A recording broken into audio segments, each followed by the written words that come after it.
মাননীয় প্রধানমন্ত্রী একটা নতুন কথা বলছেন, যা প্রধানমন্ত্রীর মুখে শোভনীয় নয়। তিনি বলছেন যে বিরোধী দলকে দায়ী করছেন, যে বিরোধী দলের ঘাড়ে স্বৈরাচারের ভূত চেপেছে। শুনছেন না আপনারা? তো ভূত কাকে বলে?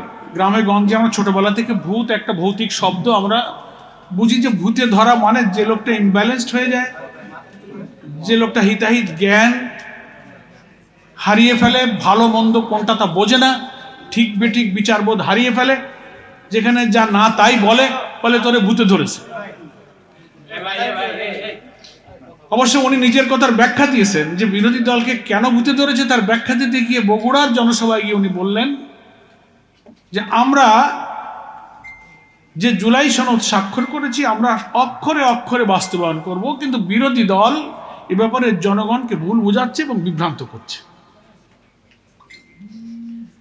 আমি ওনার কথা পরীক্ষা নিরীক্ষা করে দেখলাম, আর জুলাই সনদে রাজনৈতিক দলগুলোর যে অঙ্গীকার এবং পর্যায়ক্রমে জুলাই সনদের 17 অক্টোবর আমরা স্বাক্ষর করলাম, তারপরে নভেম্বর মাসের 13 তারিখে প্রেসিডেন্সিয়াল অর্ডার হলো, তারপরে 12 তারিখে ভোট হলো। সব ধারাবাহিক কার্যক্রমে বিএনপি দেশের একটা বড় দল হিসেবে সব কার্যক্রমে কিন্তু শরীক ছিল। এখানে আমাদের নেতৃবৃন্দ বলেছে, ঐকমত্য কমিশন যে গঠন হলো এটা তো আমরা সবাই জানি। 12ই ফেব্রুয়ারি 2025 ঐকমত্য কমিশন গঠন হলো এবং 15ই ফেব্রুয়ারি ঐকমত্য কমিশনের কাজ শুরু হলো। 166টি সুপারিশ সকল রাজনৈতিক দলের কাছে পাঠানো হয়েছিল যে আপনার ব্যাপারে মত দেন, আমরা একমত হতে চাই। বাংলাদেশের কিছুটা constitutional reform, political reform, administrative রিফর্মের ব্যাপারে ওনারা দিলেন। 6টা কমিশনের ব্যাপারে সব পলিটিক্যাল পার্টিদের মতামত সরকারের কাছে দিল। সেটাকে মেলানোর জন্য 33টি রাজনৈতিক দল প্রায় 9 মাস 72টি বৈঠক করেছে এবং সব বৈঠকে বিএনপি কিন্তু ছিল। সেখানে আলোচনা করে 84টি সংস্কারের ব্যাপারে সবাই আমরা একমত হলাম। তার মধ্যে 47টি ছিল সাংবিধানিক সংস্কার। তারপরেই না 17ই অক্টোবরে দক্ষিণ প্লাজায় সংসদে একটা বিরাট সমাবেশের মাধ্যমে সেই সময়কার অন্তর্বর্তীকালীন সরকার প্রধানের উপস্থিতিতে আমরা সবাই ঐকমত্য কমিশনে যারা ছিলাম আমরা এই সংস্কারে স্বাক্ষর করলাম। আমি কিন্তু ব্যাখ্যা দিচ্ছি, জনগণকে ভূতে ধরে নাই, ভূত যে ধরেছে সরকারকে, এটা বোঝানোর জন্য আমি একটু পেছনে গেলাম যাতে আমরা এবং আপনারা স্মরণ করতে পারি। সব জায়গায় আপনি থাকলেন এবং আপনি এখন যে কথা বলছেন আপনার কথার তাল ঠিক নাই, এই কারণে আপনি বলছেন যে সব মানব। তো সব মানার অর্থ আপনাদের আইনমন্ত্রী এবং স্বরাষ্ট্রমন্ত্রীও বলছেন, সব মানার ব্যাখ্যা হলো ওনারা যে নোট অফ ডিসেন্টগুলো দিয়েছেন, কমপক্ষে 10টা সাংবিধানিক আইনি ব্যাপারে ওনারা আপত্তি করেছেন। ওনারা বলছেন আমরা যেগুলো মেনেছি সেইগুলো সব মানব। তাহলে এটিকে মানা হইল? আমরা যেগুলো মেনেছি অর্থাৎ 10টা ইম্পর্টেন্ট ব্যাপারে ওনারা নোট অফ ডিসেন্ট দিয়েছেন, সেইটা বাদে ওনারা সব মানবেন। এইটার জন্য সালিশ লাগে না, তাহলে তো আপনার কথাই মানা হলো।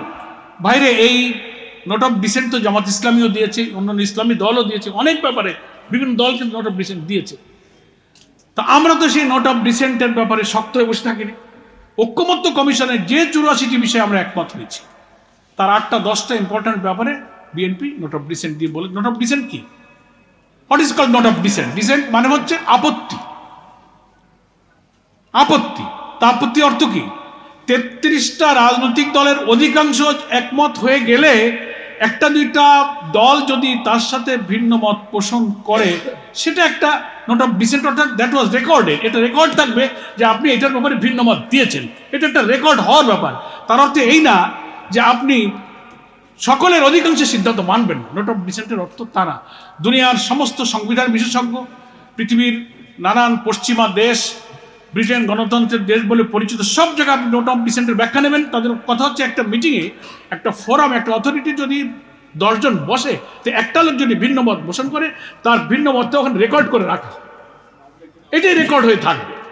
তার অর্থ না এই যে আপনি ভিন্ন মত করেছেন আর 9 জনের লকই আপনি 9 জনের মতই আপনি উপেক্ষা করবেন, এটাকে নোট অফ ডিসেন্ট বলেন। 33টা দল মিটিং করেছে, আপনি একটা জিনিস মানেননি, ব্যাস ঠিক আছে, ওটা লিখিত থাকলো, ইতিহাসে যুগ যুগ ধরে স্বর্ণাক করে লেখা থাকবে যে বিএনপি এটা মানেনি। তার অর্থ বাকি 31-32টা দলকে আপনার কথাই শুনতে হবে। এটা সারা দুনিয়ার কোনো নোট অফ ডিসেন্টের ব্যাখ্যা না। আপনি আদালতের কাছে নোট অফ ডিসেন্টের ব্যাখ্যা চান, এই যে আদালতে যখন আপিল ডিভিশনে জজ রায় দেয়, তারপরে আপনার হাইকোর্টের বড় বড় বেঞ্চে রায় হয়, 3 জনের 4 জনের যখন জাস্টিসরা কোনো বেঞ্চে রায় দেয়, একজন বিচারপতি নোট অফ ডিসেন্ট দেয়, দ্বিমত করে। তার অর্থ কি, উনি দ্বিমত করলেন বলেই কি রায় হয় না? বাকিদের সংখ্যাগরিষ্ঠ বিচারপতির রায়ে কিন্তু তখন রায়টা হয়ে যায়, উনি ভিন্ন মত পোষণ করেন। এখন ওনারা বলছেন আমরা এটা ভিন্ন মত পোষণ করেছি, এইটা বাদে আমরা সব মানি।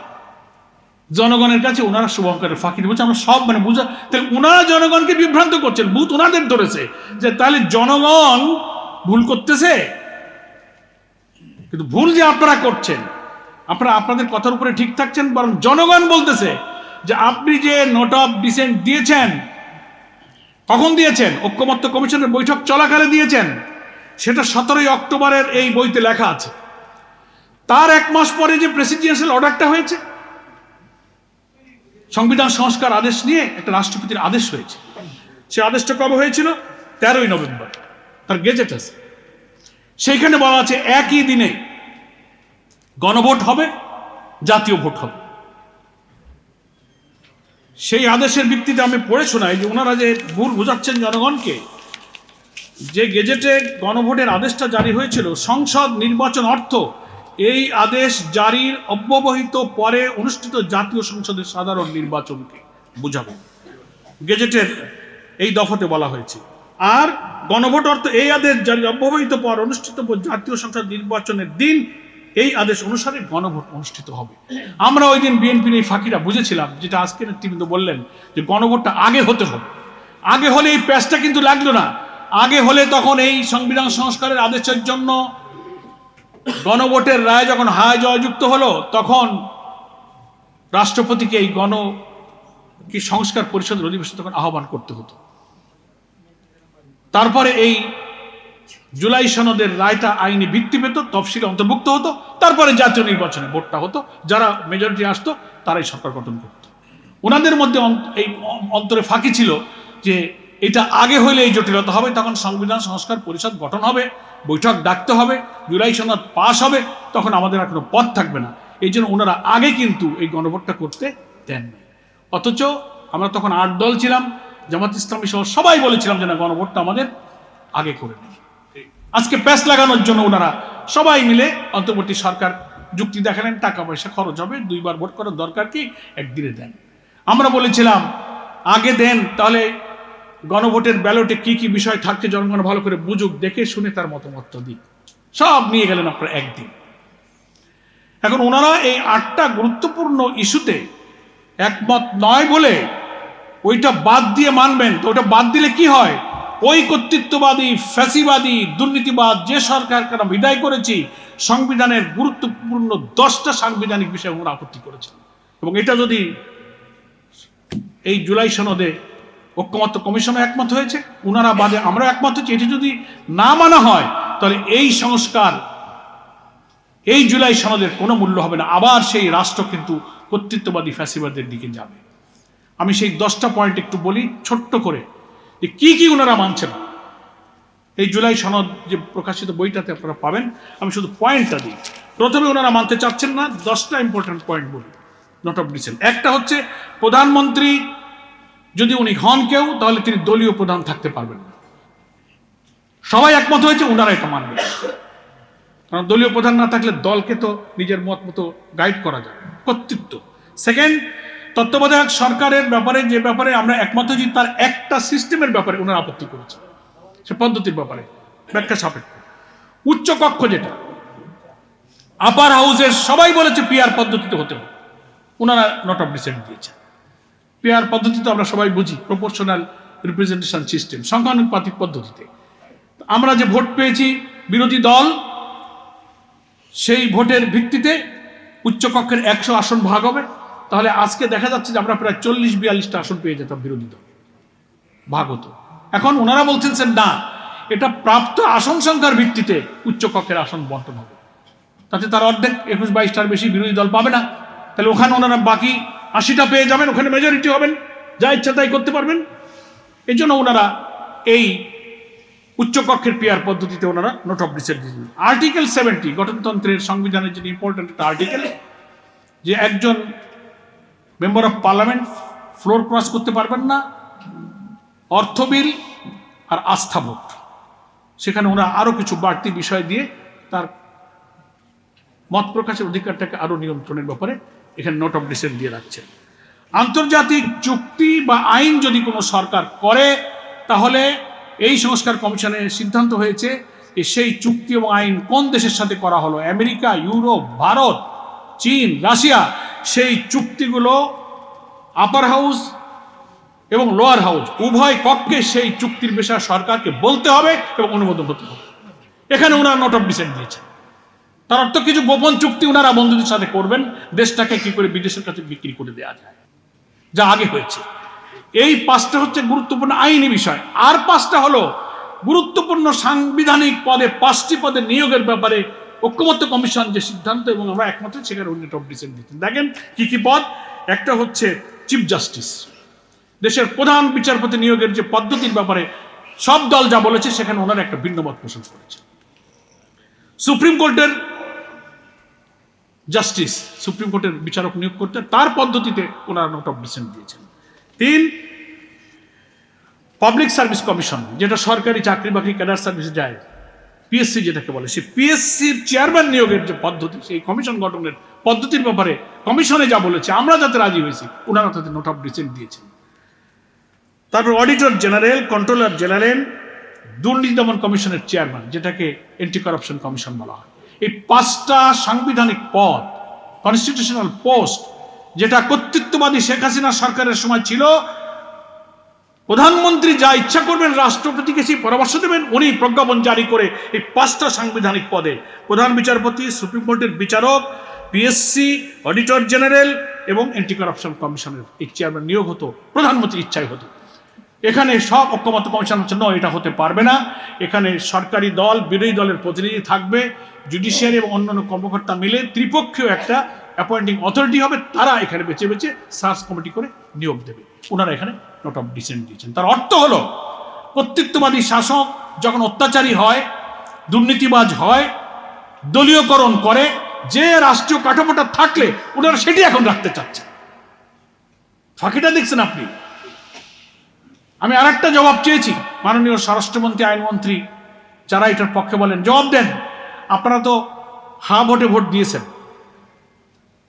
12 তারিখের ভোটে টেলিভিশনে দেখেছি প্রধানমন্ত্রী ভোট কেন্দ্রে যাচ্ছেন, আইনমন্ত্রী যাচ্ছেন, সবাই তো ভোট দিয়েছেন। উনি আবু সাইদ মুগ্ধর কবর জিয়ারত করতে গিয়ে বললেন হ্যাঁ জনগণকে হা ভোটে ভোট দিতে বললেন, তাহলে আমরা ধরে নিচ্ছি স্বাভাবিকভাবে যে ওনারা সবাই হা ভোটে ভোট দিয়েছেন।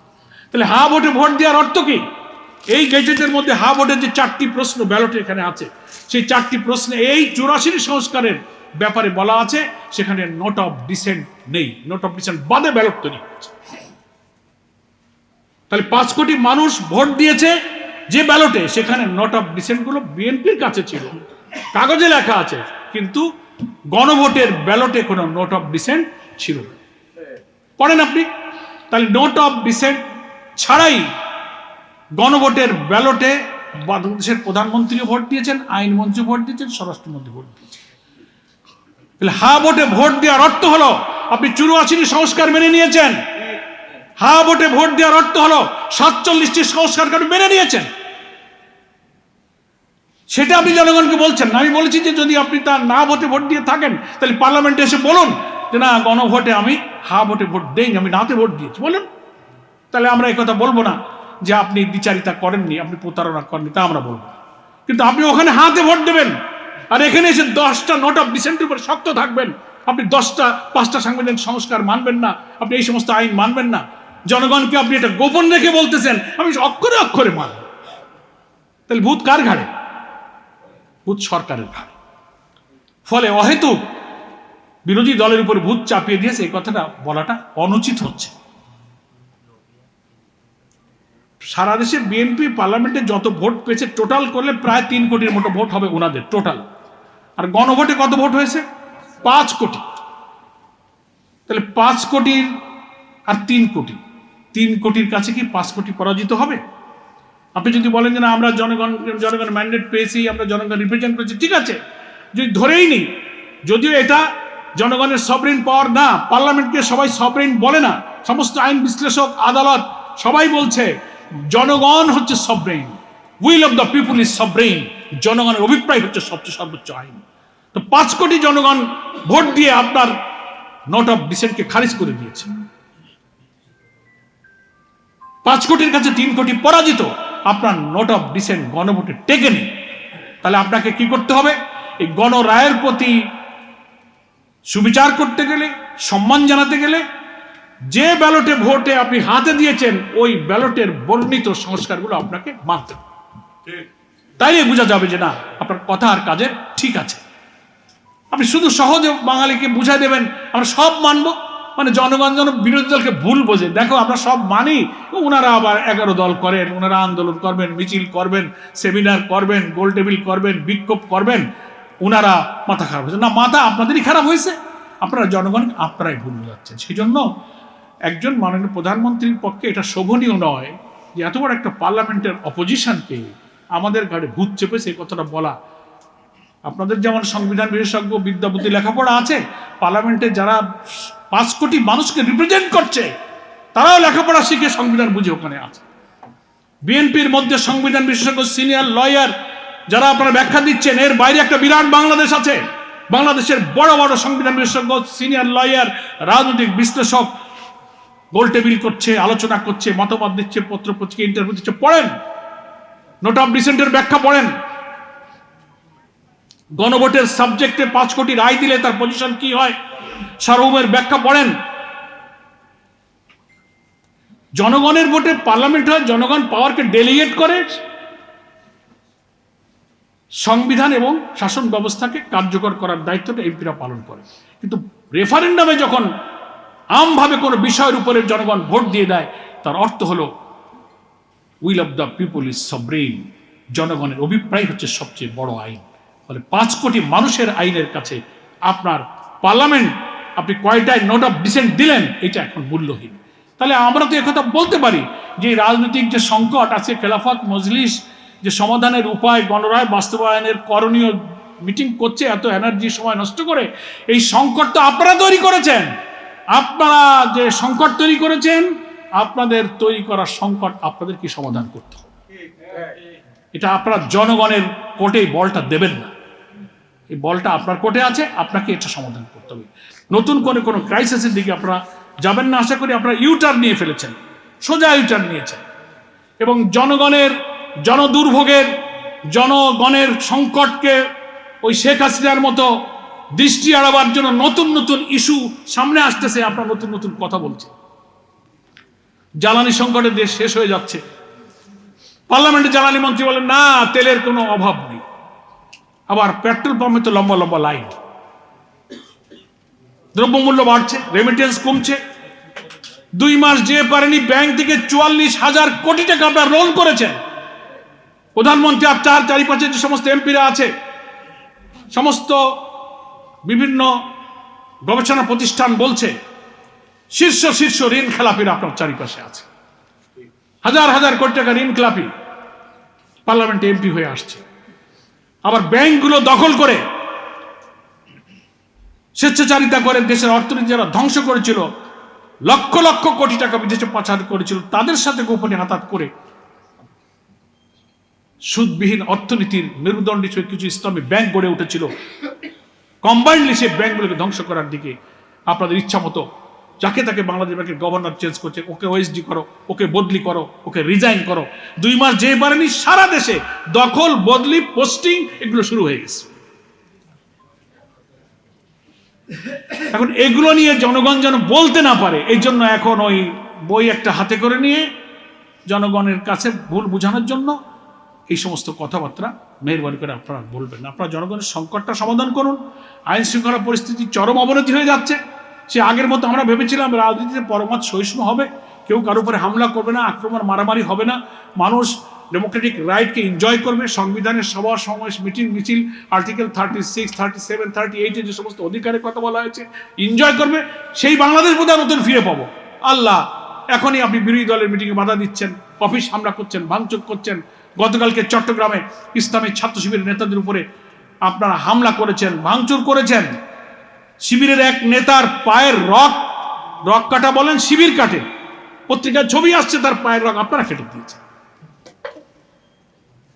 তা এখন ব্যর্থতা ঢাকার জন্য সহিংসতা সন্ত্রাসের দিকে দেশের মানুষকে দয়া করে ঠেলে দেবেন না।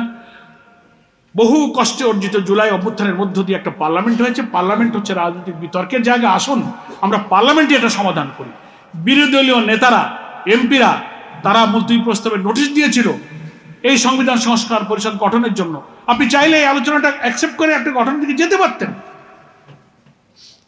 আপনি 2 ঘন্টার একটা মুলতবি প্রস্তাবের নোটিশ আলোচনা করে আলোচনাটাকে আপনি টকড আউট করে দিলেন, মানে আলোচিত হলো, শেষ, নো রেজাল্ট। সেজন্য ওয়াদা ভঙ্গ করা হয়েছে। যেহেতু আপনারা কমিশনে ছিলেন, স্বাক্ষর করেছিলেন, আর বলেন কি যে আমরা তো এই গণভোট, এটা সংবিধান বিরোধী, এটা সেটা, এই প্রশ্ন করে আমি কথাটা বলি, শেষ করে দিই যে আপনারা তো সব জায়গায় ছিলেন। এই আদেশটা হয়েছে 13ই নভেম্বর, ডিসেম্বর গেছে, জানুয়ারি গেছে, ফেব্রুয়ারি 12 তারিখে ভোট হয়েছে। আপনারা সাংবাদিকরা সাক্ষী। উনারা যে রাষ্ট্রপতির আদেশ মানেন না, গণভোটের ফলাফল মানবেন না, নোট অফ ডিসেন্ট ছাড়া আমরা রাজি হব না, রাষ্ট্রপতির আদেশ অবৈধ, ওনার এখতিয়ার নেই, এখন যেসব কথা বলেন সংবিধান দেখে, আপনার 4 মাসে কোনোদিন কোনো কথা বলেন নি।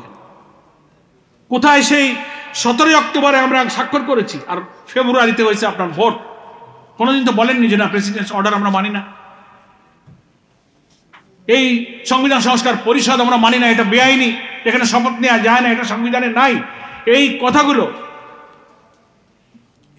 কথাগুলো আপনারা 4 মাসে একটা বার নেগেটিভ করেন। যেই ভোট হয়ে গেছে, মেজরিটি পেয়ে গেছেন, পার্লামেন্টে ক্ষমতায় বসে ভাবছেন যে এখন মেজরিটির ভয় দেখাবো।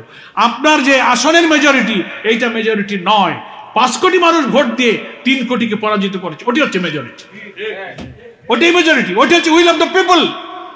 এই জন্য আমি আহ্বান জানাবো মাননীয় প্রধানমন্ত্রী, খেলাফত মজলিসের আজকের এই গোল টেবিল থেকে সুধীবৃন্দ, আলোচকবৃন্দ অনুরোধ জানাচ্ছে যে আপনারা, পার্লামেন্ট চলছে, এই সেশন এখনো 29 তারিখ সম্ভবত শেষ হবে। এই পার্লামেন্টে আপনি বিরোধী দলকে নিয়ে একটা ওয়ে আউট তৈরি করুন, কিভাবে সংবিধান সংস্কার পরিষদের বৈঠক আহ্বান করবেন, 5 কোটি মানুষের গণরায়, গণভোটের এই ফলাফলকে বাস্তবায়ন করে সংবিধান সংস্কার করে ফ্যাসিবাদ বিরোধী আন্দোলনে সহস্রাধিক মানুষের জীবন, 30-40 হাজার মানুষের রক্তাক্ত ক্ষত চিহ্নের এই দুঃখকে আপনি লাঘব করে জাতিরকে নতুন বাংলাদেশ উপহার দেবেন। দেশকে আর আন্দোলন, আর রক্তক্ষয়ী সংখ্যা থেকে ঠেলে দেবেন না। এই আহ্বান জানিয়ে আমি খেলাফত মজলিসকে ধন্যবাদ জানিয়ে এই গোলটেবিল আয়োজনের মধ্য দিয়ে একটা জনমত যে জাতির কাছে জানানো গেল, সরকারকে বলা গেল, এই জন্য ধন্যবাদ জানিয়ে আমার বক্তব্য শেষ করছি।